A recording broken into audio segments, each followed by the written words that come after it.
Communication with you at all times. Right now, though, pechay, Excuse me, I'm sorry, Mike. It's just bawang, sibuyas, luya. Imminently. I hear you Yung say I will tilapia. not evacuate without my 8-year-old child. Ma'am, I Gawin know. natin I itong pesa. understand your distress in the situation. Pesa po You're to, not mga understanding this tropa. because you're not understanding. Kaya nagpapainit muna tayo ng mantika.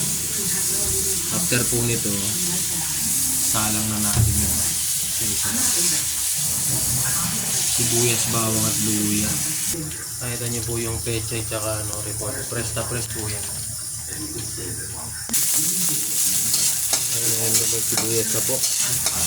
Luya. Bawang. Ayan, nalagyan po yan ng powder ng ginisa mix. Yan. Ginisa po yung repolyo. Ginisa po. So yun guys, nilagyan na po yung tilapia. Sama ng repolyo.